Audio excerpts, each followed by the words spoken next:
ಜೀವನದಲ್ಲಿ ನಮಗಿಲ್ಲ ನಿನ್ನೆ ನಡೆದುದ ಮತ್ತೆ ಎಂದಿಗೂ ನೆನೆಯಲ್ಲ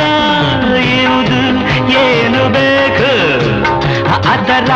ಚಿಂತೆ ಸಾಕು ಅಷ್ಟೇ ಇಂದು ಏನು ಬೇಕು ಅದರ ಚಿಂತೆ ಸಾಕು ಈ ಬದುಕು ಸಾಗೋ ರೀತಿಗೆ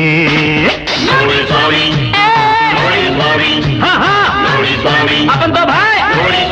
ऐसा है ನೋಡಿ ಸ್ವಾಮಿ ನಾವಿರೋದು ಹೀಗೆ ಅರೆ ನೋಡಿ ಸ್ವಾಮಿ ನಾವಿರೋದು ಹೀಗೆ